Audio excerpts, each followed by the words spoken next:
All right. Well, welcome to all of you. Thanks to every one of you that's joining us today. I know every minute of your day is precious. You probably have 10 jobs and 100 other things. You're probably even working on 3 of them while you're listening. So totally appreciate you carving out a little bit of time to be with us today. My name is Justin Elam. I'm the director of the Irresistible Church Network.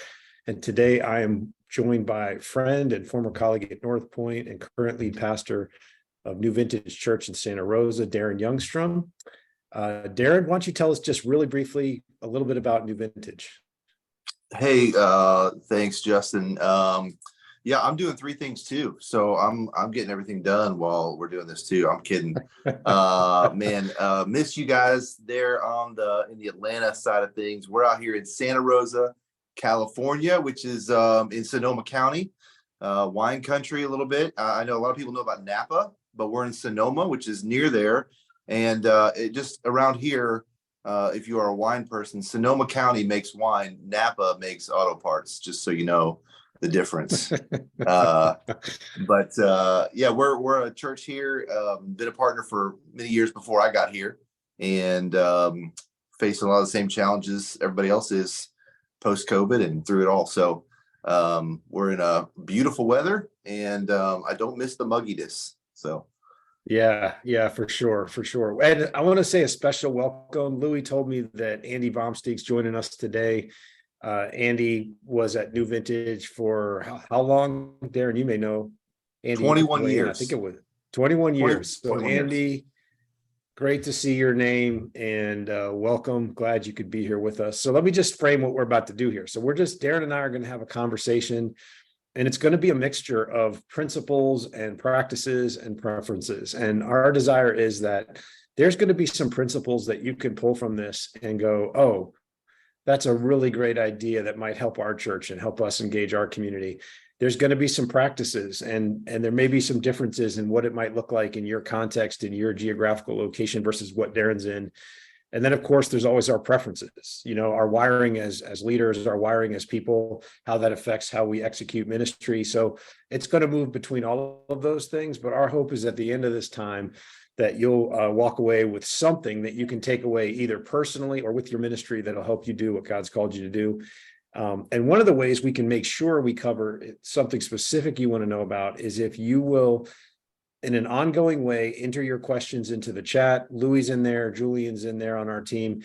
And if you have thoughts, if you have questions, if you want to talk about your favorite thing about Darren's beard, just enter them in the chat and we will keep track of that. And then 20 minutes till the hour, we'll just start feeding questions to Darren. So if you hear something and you want to go a little bit deeper than I actually do in asking the question, then put that in the chat. We'll circle back to it and ask your question. So the title of this webinar is actually about growth. It's about the growth of what's been happening at New Vintage. And whenever I see these titles, whether it's at a breakout at a church conference or whether it's on a podcast or a webinar, typically what I expect to hear is, oh man, all you need to do is run the Darren Youngstrom New Vintage playbook. Here's the 5 levers to pull and everything will be good. But that actually walking alongside you both in your transition from North Point and at New Vintage, like that's not really where the journey, that's not really the outline for today. It actually has a lot more to do and really starts with a bunch of stuff that God needed to do kind of in you. So what I want to do is just say, let's start the conversation about as you kind of left North Point and talk about your journey, your personal journey that you were going on internally that ultimately landed you at New Vintage. And I kind of want to include that part where how that journey put you in a position across from the elders and kind of what you told before you hired me, here's what you need to know, like all of that. So yeah, just kind of share a little bit about that. Yeah, thanks for having me. As we get into this, any credit that I'm tempted to take for, I see that and I go, the growth strategy, and it's like any credit I'm tempted to take. We have an imaginary box at our staff meetings and we celebrate the wins and we talk about them. And then we all corporately kind of talk about, okay, now let's pick up all the wins. Let's put them back in the box, the credit box, and let's lock the box because we want to keep our hands off the credit. And as you'll hear this story from me, I don't really, there's no reason for me to get credit for what God is doing. I didn't build a lot of what's been here, and I've been, if you want the plan, then here's how the plan goes. First, you have a miserable ending to a successful career, and you go through embarrassment and shame. You quit ministry because you feel unwanted. You get your real estate license because you're not going to do that anymore, and then you run out of money and you start installing toilets for a friend for $150, and you spend that day with your head in the toilet. And this will really happen to me. I was things went great at North Point. I loved my season there. Didn't end very well, somewhat unexpected. There's a lot of hurt that was there that I've worked through and processed that I'm through. But the feeling of embarrassment and like, what am I going to do next? I got calls from some people right after I left North Point. Hey, would you come, work our college ministry or something? And I told them, listen, I wouldn't hire me right now. I am not the guy you want. I am going to get my real estate license. And so my wife gave me a couple of days to go up to a cabin. I wrote down the word build. I just felt like God was saying, I made you to build stuff. And so, but that, I didn't know what that meant. I like to build furniture. I like to build a, YouTube channel. I'd like to build, friendships. I didn't know what it meant. And so, I got my real estate license, and I was going to get out of ministry. And I, was rehabbing houses and had my head in the toilet one day for this friend, and my head was in a toilet, and I started preaching to an imaginary audience. And I started saying, have you ever had your head in the toilet, and you just want to flush it all down the drain? Your life's in the crapper. And I started talking to like this imaginary audience with my head in a real toilet.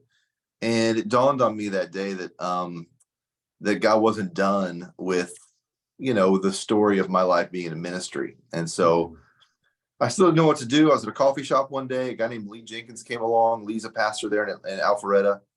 And he was supposed to meet with these pastors to teach them about student ministry. And Reggie Joyner was supposed to be the one who was going to share with them that day. And Reggie had something come up and he couldn't make it. And so then he had a backup guy, and the backup guy couldn't make it. And he saw me sitting in the coffee shop, and he comes over to me and he goes, hey, can you come talk to these leaders about student ministry? And I was like, no, what are you talking about? Like, I don't do that anymore. And he's like, I'm in a pinch. I've promised these guys great student ministry, like conversation. And literally they're here waiting. And I was like, oh my gosh, okay, whatever. So I go over there and I said, I don't have anything ready, and I'm kind of mad and I'm kind of hurt, and this could be terrible. This could be your worst idea ever, Lee. And so I go to this meeting and I just sit down, and I was like, my attitude was like trying to be good, but I also was kind of like, what do you want to know? What? And so Lee just starts, we'll ask him questions. And so they start asking me questions, and I'll never forget what Lee Jenkins did in that moment. I'm sitting in that coffee shop with these guys, and Lee just starts saying, wow, that is so good. Wow.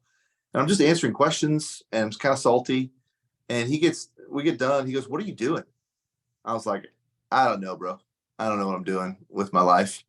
And he kind of said, well, would you consider being a part of our team at this church? And so that was when I kind of said, okay, maybe there's some people that would want me on their team, because I didn't think I was wanted on any team. And I felt, like, I'm moving on. And he kind of pulled me back in. He's been a good friend and mentor through all of it. And so that's kind of how I got back into. So if you want a recipe for how to grow a church, first become a loser, and feel like you just, I don't mean that literally, but God really humbled me in that season. And I went from this really successful student ministry at North Point to my head in the toilet. And God had to kind of remind me that the air I'm breathing is his, and the blood in my body is his, and the gifts and talents I might have are his. And so, and then when I took over New Vintage, it was in the middle of COVID. So another recipe for if you want to be successful at growing something, first go through a global pandemic and have everybody go home, and then you'll start with nothing. Because there was a lot here before I got here. But California was shut down. California was everybody go home, don't come out. You're not allowed out in the streets at all. And so yeah, we kind of started at the bottom because of the pandemic. And so I don't think anybody wants to grab another one of those to build your church. So probably not a good idea to go through another one.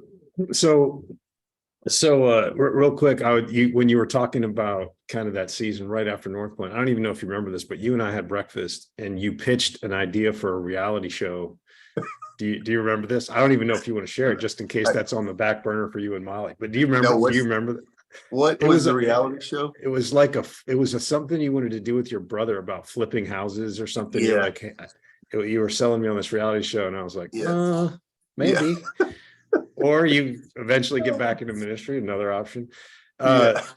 But it was a tough season. I get it. But yeah. So we're going to eventually talk about some strategies you deployed as a church to start kind of ramping that engine back up. But I don't want to too quickly get past this front part where it's like God was breaking something in you. You know what I mean? And there was, every single person watching this webinar right now and probably in the future, if they've been in church ministry very long, there's a really good chance they've had their heart broken by somebody, by a church, by a leader, by both, whatever it might be.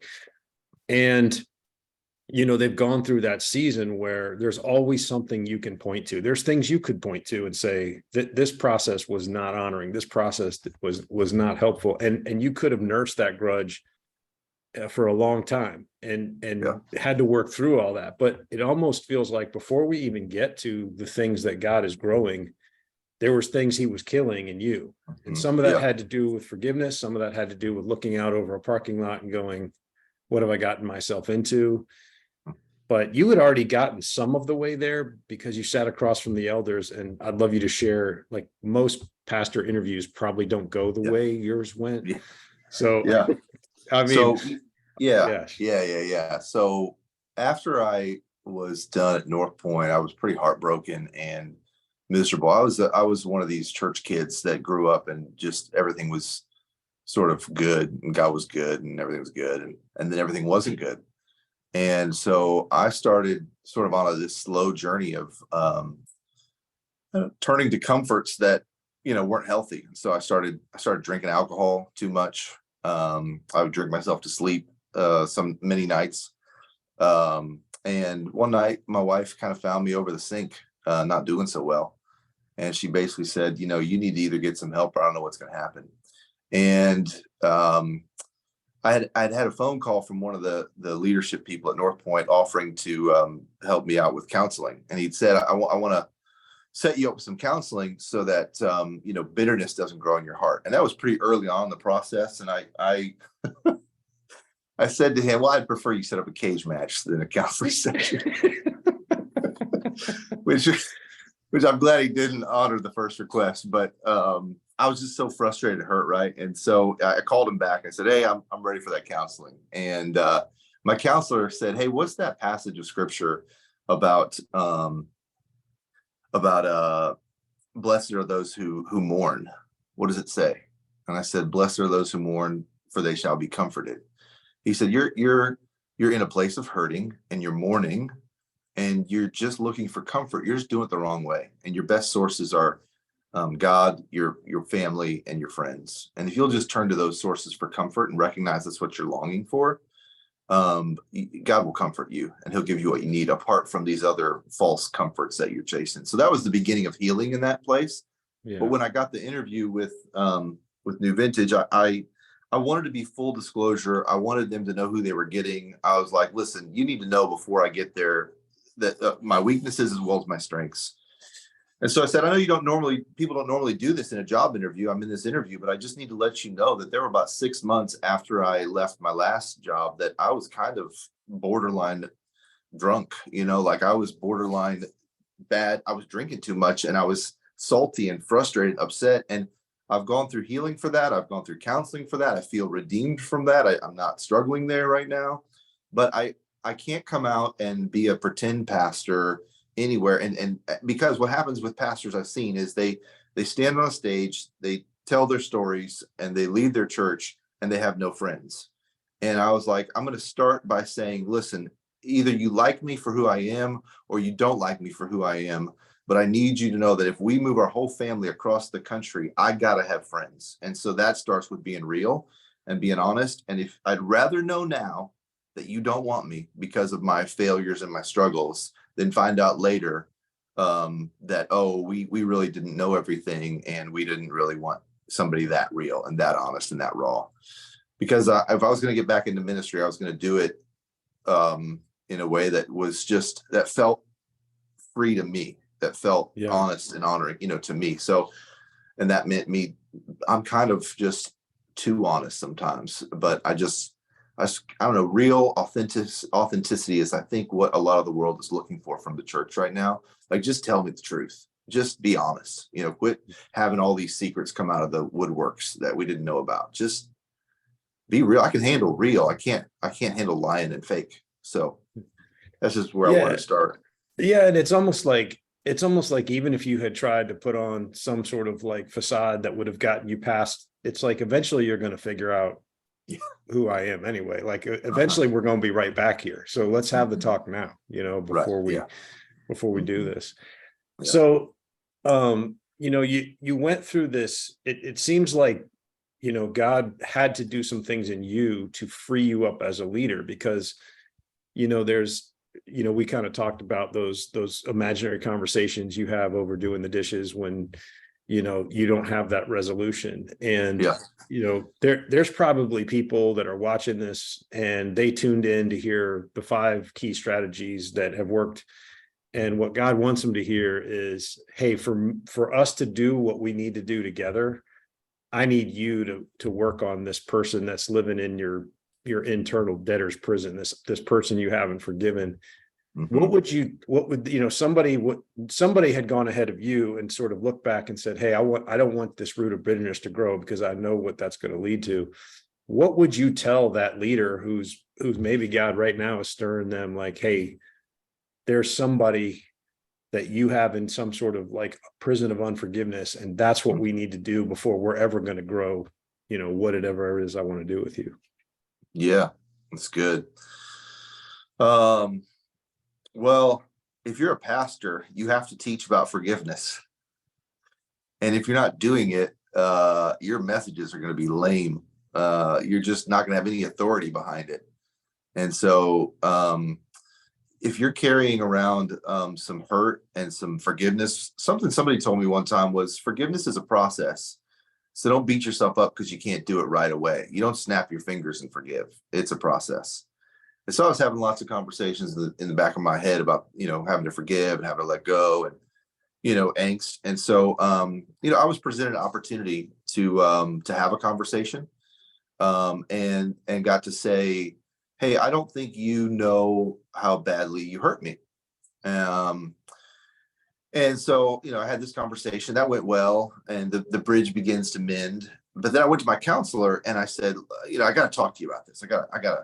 This is a big deal I'm getting this in my chest. And I said, I'm not sure that you guys know how you hurt me. And she said, oh, that sounds like Jesus on the cross. Remember that time when he said, Father, forgive them when they figure out how much they've hurt me? And I said, wait, that's not how it goes. And she said, no, what does it say? It says, Father, forgive them, for they know not what they do. And she said, people knowing how they hurt you has nothing to do with your responsibility to forgive people.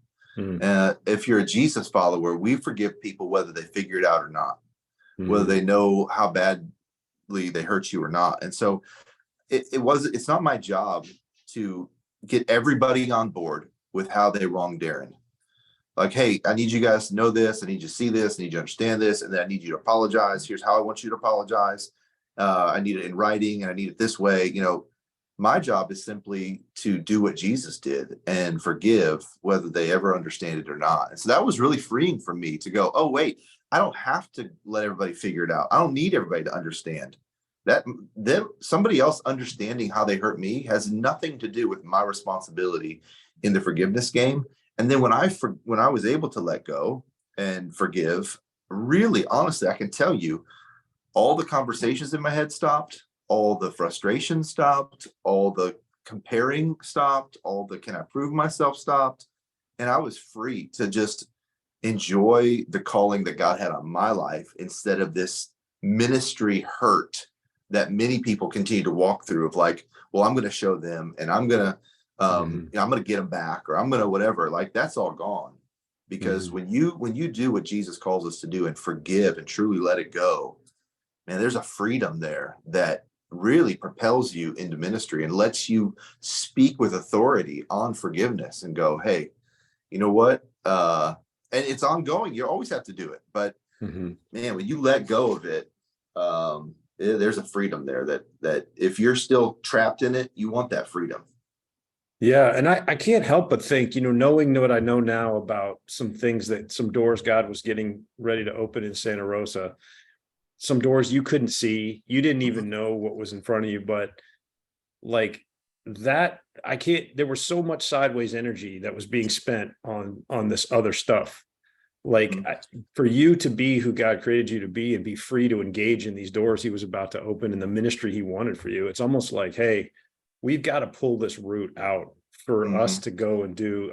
I can't think about the rest of the story without thinking that was a necessary weight that you needed to have lifted, Yeah. Well, you can't really, there are so many hurting people in Santa Rosa. There's addiction all over the place. There's brokenness, and you can't help hurting people if you've never hurt yourself. And so, God in his goodness lets us hurt so that we can have goodness for others. And so, looking back, it's not like, if you hurt people, you can be like, hey man, you're welcome, bro. It's going to get you ready for ministry. That's why I did it for you. Like, that's not what I'm saying. But right. God allows us to go through seasons of hurt because he loves us and has a plan for us and knows you got to walk through this valley if you want to help somebody else walk through this valley. You need to know the ins and outs of forgiveness. You need to know the ins and outs of hurt and pain, because I'm calling you to help the next person through this same thing. And so if you can remember that you're in a growing season when you're hurting, that can be helpful as well, that God has a plan in all that. For sure. Well, I want to pivot just a little bit and talk a little bit about sort of a mindset that, so here you are, God's done this work in you of, hey, you need to kind of deal with this forgiveness stuff. There's also sort of that just ego death of, oh man, I'm not inheriting, I had COVID, things are kind of down to like 70 people. I think you said you had 5 volunteers or something. I mean, it was something like, bare bones during, the COVID season. So you're kind of all of that sort of getting flattened out. And so it's time to re-engage the engine of, okay, so what does it look like for this church to take the next step? And what does that next step even look like? And one of the things I think that's always been a part of your DNA. I mean, you grew up a church kid and all of that, but you always had this bent towards like, go and do. Like, I'm not going to wait and meet you at my church. I'm going to go find you. And I think that's what drew you to Student Venture, and you were on campus and doing all that. I think it's what made North Point, if you're going to leap from, parachurch ministry to church, you're like, well, North Point is all about, reaching that person. But I remember, like, even the youth, folks at North Point, you were the most on-campus student pastor I knew of, like, and always had this, like, I'm gonna find the kid that's got his arms crossed and is never going to come to church, and I'm going to go after that kid. Like, that was always your DNA. And I think God's using that in Santa Rosa. But like, talk a little bit about sort of, that, whatever that is in you that has always like, I'm not going to wait for them. I'm going to go find them. Like, what is that, and why is that so necessary, especially today, maybe? Yeah, you've seen the movie Taken. I have a particular set of skills. I will find you.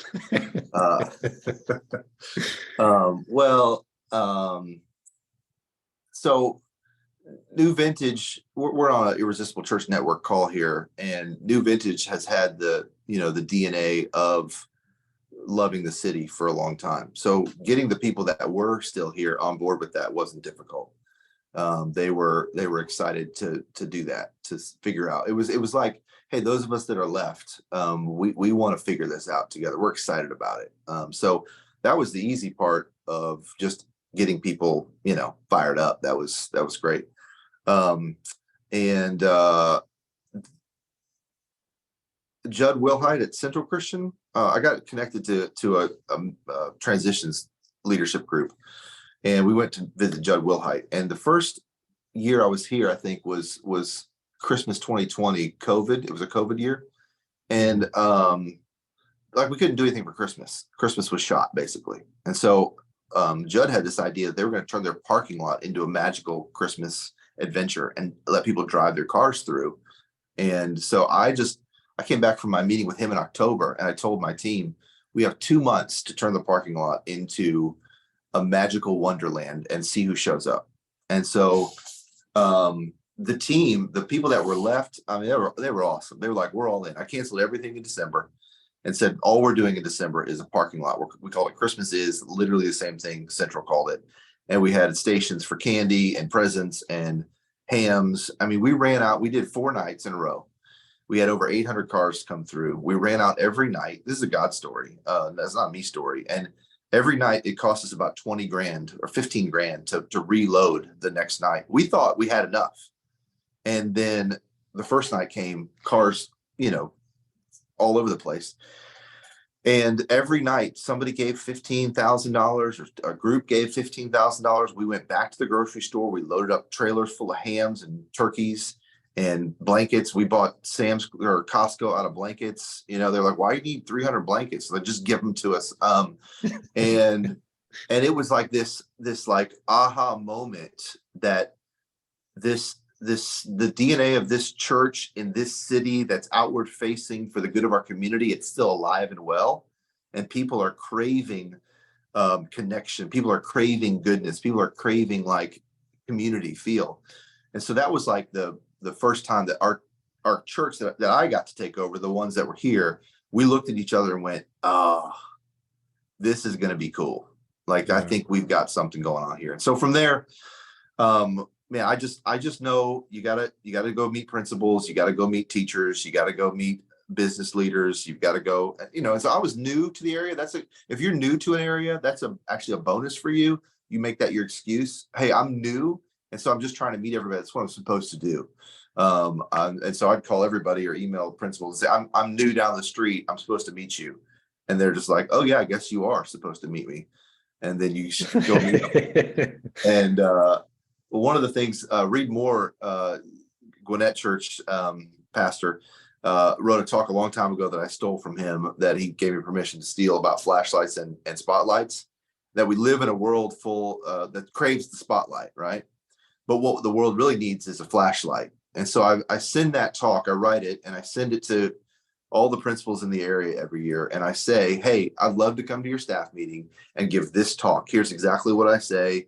There's no religious part to it. We just know that your teachers are tired. They're the heroes, and they need to be reminded at the beginning of the year that they are the heroes. And so I've had several principals say, yes, come to my staff meeting and tell us that story, or encourage my teachers. So then I'm in there, I meet the principals. And so when a tragedy happens, like it did at one of our high schools here, a kid got stabbed this year, we were the first ones on campus. We were the first ones that got called. We were the ones that got invited into, hey, help us change the culture here, because we had relationship. Yeah. And I think one of the things I remember you telling me is, as you were kind of going there to Northern California, right outside the Bay Area, and it was sort of like, oh, don't have any expectations about the community being friendly. This is in the Southeast, and all of that. And I think part of it is you going, if you want to see me, just tell me what I can't do. If you want to see me, go do it. But I think one of the things I love about this story is how much it reverses some sort of like conventional stereotype of like, oh, it's all Northern California, very anti, very, politically sensitive. If like you bring up God, expect a lawsuit kind of default setting. Yeah. But you chose a strategy to like, I'm just going to love on people and love on people's kids and see what happens. So talk a little bit about that. Like, I know you were sort of warned, like, oh, just lower your expectations. This isn't Atlanta, Well, whenever you're hiring somebody from the South, to come lead a church in the Northeast, you're like, hey, dude, you gotta know this isn't the Bible Belt. And so that's all they were trying to communicate. But what I heard was, bet you can't do it.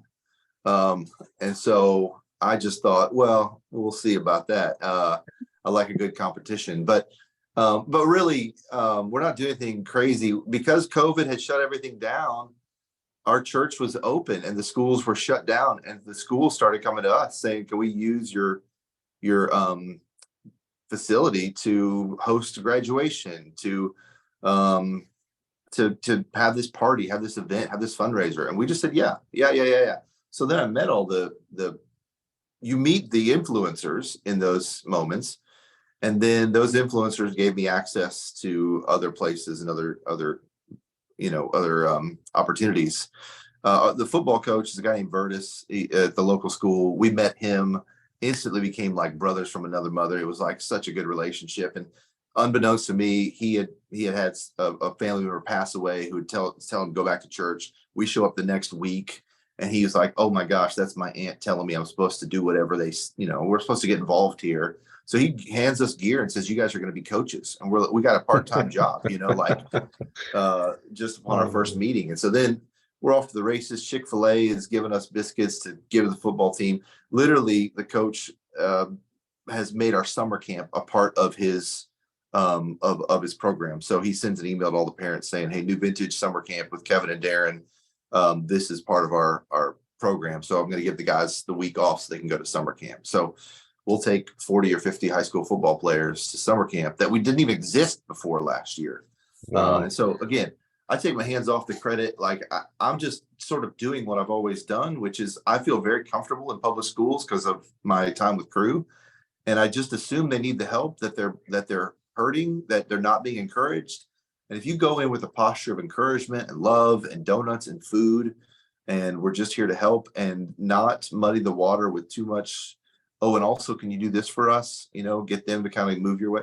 Just go love them for a long time, and doors will start opening up. God wants to use us in our schools. God wants to use our churches in our schools and with these students. And but it is a little bit of a process and a journey. So yeah, I don't know. I just honestly, Justin, my time with Campus Crusade changed everything for me because I was very, very used to being in locker rooms and in classrooms and just weaseling my way into the public schools. And so it was just the natural thing to do. And if you're not sure how to do it and you want some help with that, you can email me. I'd love to give you ideas, strategies, walk you through it.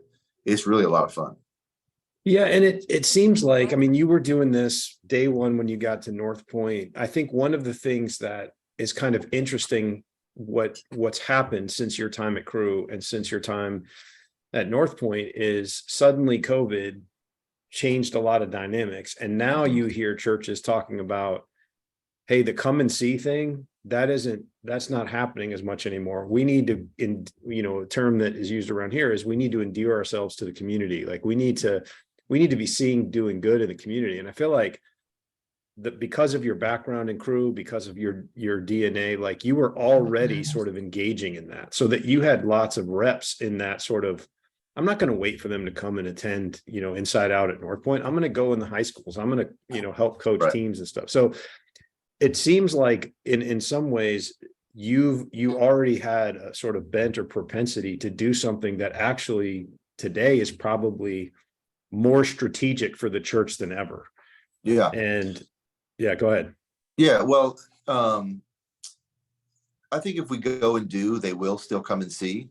But it's reversed now. It used to be that they would come and see and then they'd join us and do whatever. Yeah. I think it's now starting with go and do, and they'll come and see. Joe Fattiomi there in Roswell, where you guys are, started a home church not too long ago. And they do a monthly service project every month where they cancel their Sunday services, they go. So we adopted that, but just a couple times a year. And I can't tell you the amount of good publicity and press it gives to our church when we say, I mean, people who don't even go to our church are joining us. They're coming to the events. They're from different schools, parents, teenagers are showing up to spread mulch with us that it's not, they don't go to our church. And we're building relationships in the community by doing twice a year. We just do simple projects. We do we email people. We say we do landscaping, we do cleanup, we do painting, we do small repair, we build benches. What do you guys need? How can we serve you? Do you need a meal? We'll feed the police. We'll feed hospital workers. We're just doing whatever we can to go into the community and go, hey, we love you. Period. We love you. Period. And then if you guys have any curiosity about us, you know where to find us. You know how Google works. Like, we're New Vintage Church. Maybe we'll see you, maybe we won't, but we love you. I heard somebody say one time, our job is to tell the world that God loves them, not to get them to love God. We can't decide if they love God, but we can tell them God loves them. And so we're just trying to tell our community God loves you, period. End of story. And one of the things, the practical things you shared with me before was like, and that can include like, hey, we spent several thousand, we spent $7,000 on meals for teachers with no tangible, benefit to the church, other than we have a positive, that when the teachers think of New Vintage, they think that's a great part of our community. So a lot of this, it sounds like you're willing as a leader to go, we're going to do a lot of output and we're going to spend money that we could be doing on internal programs without any obvious tangible benefit to our church growth, and just trust that God's going to use all that. Talk a little bit about that mindset. Well, yeah. If those teachers are watching this somehow and they get on this, I want those teachers to know we're doing that simply because we love you. And we really want to cultivate in our own hearts a generous, we love you posture to our community, not a, hey, if we do this for you, will you come our way? We know that that's probably going to happen in some ways, but we really want the word on the street to be, hey, I think New Vintage actually cares about us. I think they actually like us. We don't just love them. A lot of times churches can have an us versus them mentality, especially in our polarized political world we live in today, right? It's well, them and they and the other side, what they're doing. And when you have an us versus them mentality of it's all of us at the church versus all of them out there, you end up having a posture and position of, well, we don't like them because they don't like us. And you have this like war going on. And I'm just thinking that's not going to work to win them over. The only way to win somebody over is to actually like them and to look them in the eyes and shake their hand and give them some love. Right. I mean, what are we thinking that we would win them over with our hatred? Right. I'm not sure how that would work. Yeah, so, I don't think it is working.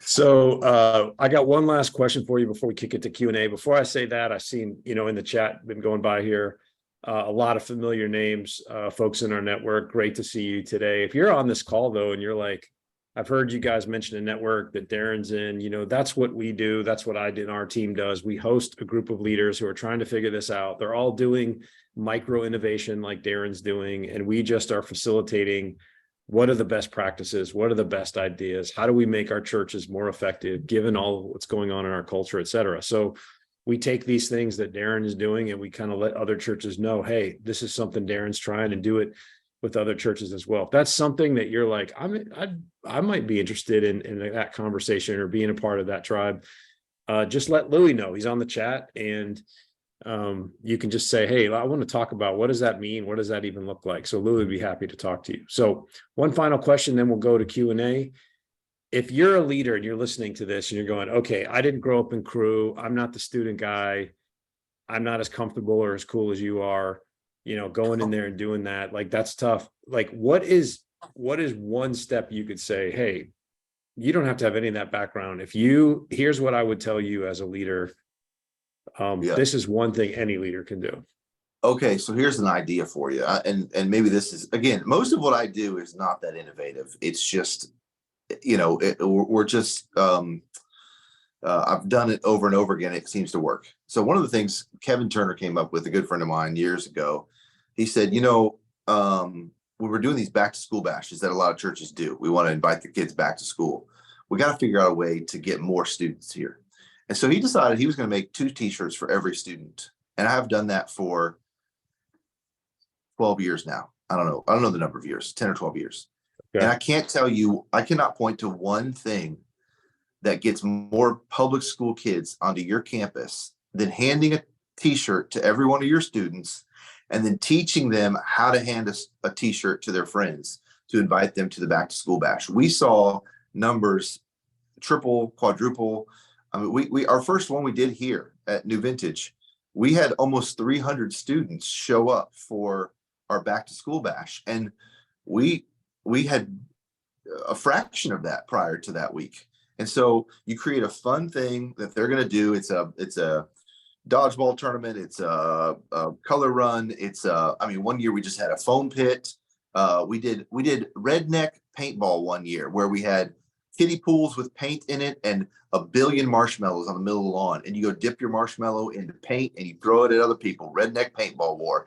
And you just do all these, you hype the event, but then you get your students who are already going back into their public school to do the legwork of inviting their friends with this t-shirt. It's amazing that for a t-shirt, you'll sign up for credit cards for a t-shirt. Yeah. People will come for a t-shirt, and it's expensive to do 2 t-shirts for every kid in your ministry, but it is worth it. And I've seen that skyrocket. That's, if you don't know how to get into a public school yourself, send a t-shirt into a public school with the kids who already go there, and they'll do the work for you to bring them. So, and then the event has to be on point, or those kids who got the t-shirt are like, ooh, okay, this is why I didn't go here. Right. Yeah. And that's a lot of, I think there's a lot of people that are doing those kinds of events, and on the content site, we pull in like, here's how different churches have done this. So if you're a person that's like, that sounds awesome, I don't know how to make a youth event cool. Well, other people who have made youth events cool, they've given us their materials to use. So, all right, here we go. Speed round on the questions here. What is one thing you think churches are doing post-COVID that needs to shift to move forward and reach their city? You've kind of talked a little bit about that. Is there anything you would add that you haven't already said? You kind of have a whole go and do mentality. Yeah. I mean, I think you have to keep your foot on the gas of go and do, and not just make it a one-hit wonder. One of the things that we've done for first-time guests, when they sign up for, when they fill out our information and get their mug that says "People Who Care" on it, that's our slogan out here, "People Who Care." And I had one pastor say to me, "So you don't think I care?" I was like, "Didn't say anything about you. I just said we do. Go away." So we give them a mug that says "People Who Care" on it, and we tell them, "Hey, everybody has days when you think nobody cares. So take this mug out and remember we care," right? But then the email that they get, automated email, it says, "Hey, if you'd like to have coffee with a team member, click here," because we believe that building a relationship out of the gate with a new person is the most important way to keep them coming back. And so whatever you can do to build relationship with first-time guests will help you reach your city. And I've found this too, Justin. This is amazing. When you get some momentum with people who are far from God and they start coming to know Jesus, guess who's the best at inviting unchurched people to church? Right. It's people who just had their life changed. Right. Because they were connected to everyone else. And so, man, you pray for a few, you get a few of those, and it could be off to the races. But I'd say keep the foot on the gas of being for the city and finding ways to serve the community. All right, that's great. Here's one that's about, how do you personally decide who to meet with versus others meet with? Like, when is it like, this is an individual relationship I, as the lead pastor, should probably invest in, versus I obviously can't meet with everyone? Like, how do you discern who to prioritize in your personal meetings? First of all, it's a terrible question for me. I'm terrible at that. I want to meet with everybody, and that's a bad thing. But I have a girl on my team that is my assistant who when I don't want to meet with someone, or I'm unable to meet with somebody, I just point everybody towards her, and I let her be my no person, because I'm bad at no. So you need to get a no person, or you will say yes to everybody, because I'm a yes to everybody person. I mean, we were getting ready for this call, and you guys were like, "How can people connect?" I was like, "Give them my phone number, just give them my home address, let them come by." And it's stupid. But do you target like like you mentioned the influencers, coming through the building, Yeah. like you have your eye on the principal, like, who the gatekeepers are to these Yeah. things. Like Yeah. you.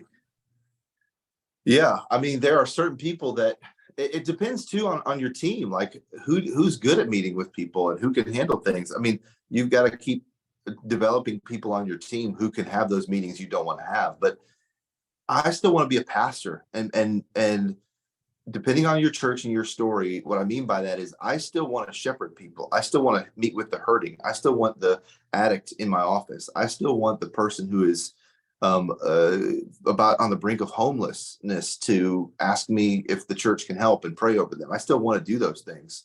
So some of that I'm not good at saying no to, and it causes me to not be ready for other things that I could be. But I don't know. I live with that tension too of, yeah, I gotta get better at that. Thanks for that question. I'm gonna wrestle with that, but I do not have a good answer for you. But you're so relational that this will probably be something that will be your whole entire life. It'll be your default is to say yes to a relational meeting. So, dude, every Sunday I'm like, let's get together, bro. Let's get together. Let's hang out this week. I look at my calendar, I'm like, I got 3 minutes this week. all right. So this person wants to know, what do you do? Where do you begin if your church doesn't have a great reputation in the city? Now, we don't know why. We don't know why that's the case, but this person's going, how do I start with just getting the reputation better? Yeah. Well, I assume that's from Rich Barrett. Rich Barrett was my high school pastor. He's now in the network. So, Rich, I'll just assume that was your question, and you got no hope, dude. So, Oh, I'm kidding. I love Rich. Hey, there he is. I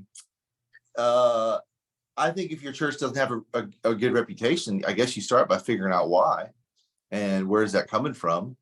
yeah. And then one step at a time, you go, be direct. Tell people, I know we don't have a good reputation. I know that these things happened, X, Y, Z. Would you help me change that? Who are the key people in the city that in your church? Because there's probably some people in your church that have a good reputation in the city. And I would go to those people and say, how can you help us turn the reputation around? Mm-hmm. What does it look like to be generous to our neighbors? I stole from Joel Thomas the phrase, we're going to be about the next generation and the next door neighbor. Those are our two things: next generation, next door neighbor. That kind of encompasses everybody that's around you. But how do you become for the next door neighbor? And just, I mean, if you have to, go take a pancake breakfast to the neighbors. Go. When we did our outdoor Christmas stuff, we were so loud. We took hams and Christmas dinners to every neighbor we have to just go, hey, we're really sorry. We know we're loud and annoying. Here's a ham. Please don't call the cops. Please don't call the cops. Here's some turkey. Yeah. Yeah. So this person wants to know, like, I'm this to me is like, how did this happen? But they're like, how do you build a good relationship with a Chick-fil-A to partner for your church ministry? It's like, it feels like this is the last church to figure out. Yeah. Like, not to make fun of whoever else, but I'm like, man, I how do you do that? Just walk in and say, we love Jesus. Oh, here's the biscuits. How does it work? I don't even know. Yeah. Show me the biscuits. No. So I moved here and I'm not kidding you. That's a great question. I'm not kidding you. The first business owner I called and looked up was Chick-fil-A, because I knew, okay, I've been told this is the church of unchurched people. This is a city of unchurched people. The city is not for God, but I know Chick-fil-A is for God. And so I'm going to go to that guy. And so I emailed him or Facebooked him or something, got a meeting with him and just said, hey, I want to have Bible studies in here. I want to use this space. I want you to know me. I want you to know my face. I'm going to be working with these schools. I'm probably going to call you. I just want you to know I'm doing ministry in this city. We're going to impact teenagers, and I'm going to need your help. And would you guys be willing to do that kind of stuff? And so you just go ask. One of the things about leading any church is you have to ask a lot, right? And so you kind of got to be willing to fail. But I mean, Chick-fil-A, just eat a lot of it and get to know all the people there. Yeah. I mean, I've probably had more Chick-fil-A than any other meal in my life. So, well, and just if if they give you a hard time, just send a letter to headquarters saying, hey, Yes. we're a church and they're Yeah. giving us a hard time. Um, so this person wants to know, okay, so the church has grown, some people have come. Has it translated into them becoming engaged volunteers? How do they go from, hey, something exciting's happening, I'm coming through the door? Has it been something you've been able to translate into greater engagement from these new people? Yeah, it's a good question. So one of the things that I would challenge all of you to do is pray specifically and regularly for who you want to come to your church. You know, when you have the stance that we have, a church that unchurched people love to attend, sometimes we can get so focused on the unchurched people that we forget the first two words. A church. A church is a body of believers committed to a mission to reach the world with the gospel of Jesus. And so we began to pray when I got here. We had what we had. It had a great history, had a great outward facing stance. It was a wonderful place. But when I arrived with COVID, it was down to bare bones, right? And so we began to pray, God, please bring believers on mission. I want believers on mission to show up from wherever you want to bring them from. Them from come from other churches, move them into our city. If there's a church that's dying, send them our way, whatever the case is. And I'm telling you, man, we prayed that as a staff team, as a pastor, over and over and over and over for a year before we began to see it come through. But when Christians showed up at our church, I knew, and I told them at the red carpet, we have a little red carpet, VIP, I welcome everybody. I said, oh, wait, you're a Christian? I think I've been praying for you. Let's go get coffee. I think I've been praying for you. Let's go get coffee. And I'm telling you, those people are leading this place. We probably just put 35 men and women as leaders of discipleship to disciple about 100 men and women who are new to faith. And the 35 are literally taking them through a 1-year study to help them grow their faith so they can multiply and create more disciples. And yes, people love to serve when you have a culture of service. We're trying to create a culture where you're weird to not serve. And I say that. I say, hey, around here, if you're not serving somewhere, that's like super weird. Okay. Because here, everybody serves. So you're going to be in the weird category if you don't serve somewhere. And we're not going to make fun of you for that, except for right now in this moment. But you're going to feel out of place if you're not serving. And so I just call people out on that. But yes, it's translated into service, because when your whole mission is let's love our neighbors and love the next generation, what does that require of us? What does it look like? And so that's just on repeat all the time. This is what we do. It's what we do. It's what we do. It's what we do. And since a lot of people are new after the pandemic, we've gotten the chance to coach them in that from the beginning. We didn't have to, and the history of this church was already pointing that direction. And so we didn't have to break down any, barriers. Yeah. So do you think one of the things I know you do is some sort of regular service Sunday as a church, like you borrowed it from Gerald. Like, Yeah. to me, that seems like an easy onboarding to service for anyone that's new. It's like, hey, we're going to go serve as a church. Is that true? Is that how it works? Yes. Oftentimes so that's one place. We do the same strategic service Sunday push that North Point for a long time. We do it throughout the year. I heard Andy say one time, Stanley said one time, I'm going to keep asking for you to fill these positions until they're filled. So if you don't want to hear from me about it, go ahead and step up. And so I say that sometimes, listen, this is the need. I'm going to keep talking about it. Who's going to fill it? We'll just, keep doing this until you do. So yeah, people, and then we do something, another thing I stole from Gerald. We have a monthly Pathways event where if you're new-ish to the church, and we send it out to anybody that's new on the roster in the last year, if come to Pathways, and we teach you about everything that we do. And so we do, I just put together a presentation where this is where you can serve, this is what you can give to, this is how you can get into a group, and this is what we do as a church. This is how you become a member. We don't call it member, we call it join the team. Yeah. So anyway. Yeah, I think that point about, how much of this model of church, it depends upon these solid, believers who are fueling and leading the engine. I remember when I came to North Point years ago, like what struck me was here you had this outward focused church, but the core of it was all of these heavily discipled, people that came out of the Baptist church, et cetera, who had all of this sort of, deep marinating in sort of the faith. And they were the ones that were sort of leading the generation. And how much, and it's funny you mentioned that you were praying for that new vintage. You caused me to like have a flashback to a conversation I had with Andy Baumsteig. He was calling me, he was talking about, hey man, what's the policy of you guys letting people lead Starting Point? And I was like, well, we don't let anyone lead Starting Point who hasn't been a believer for 5 years. Yeah. And it was like, bro, if 5 years is the requirement, ain't nobody going to lead Starting Point out here. He's like, imagine you're in the book of Acts and you planted a church. Like, who's qualified to lead Starting Point in that scenario? Yeah. Oh, yeah. Man. So yeah, well, we have been praying that some of those seasoned veterans would show up, and they have, and it's unbelievable. Honestly, it's been so fun to do it together with a group that showed up and said, "Put me in. I've been waiting for a place like this." I mean, there's a guy here that he said, "I'm like a kid in a candy store. My whole life, I've wanted to share the gospel with people in Jesus, and I have." But I've never had a place where they all gathered for church, all these hungry people.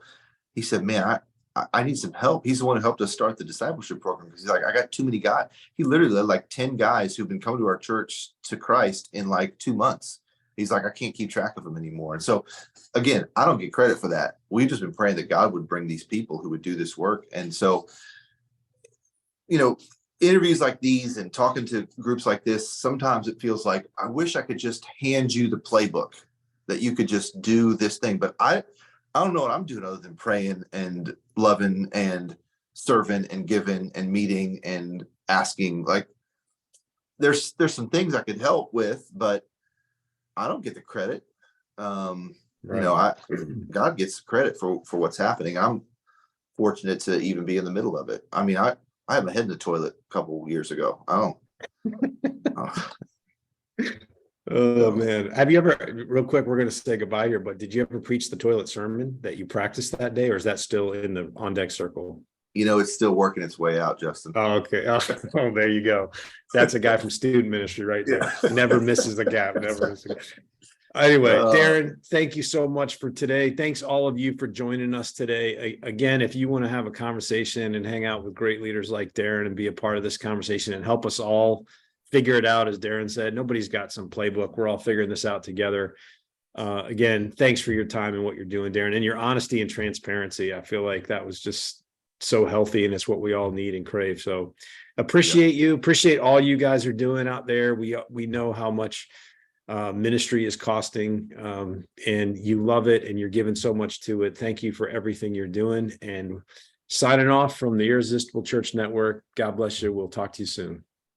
Thanks, guys. Take care.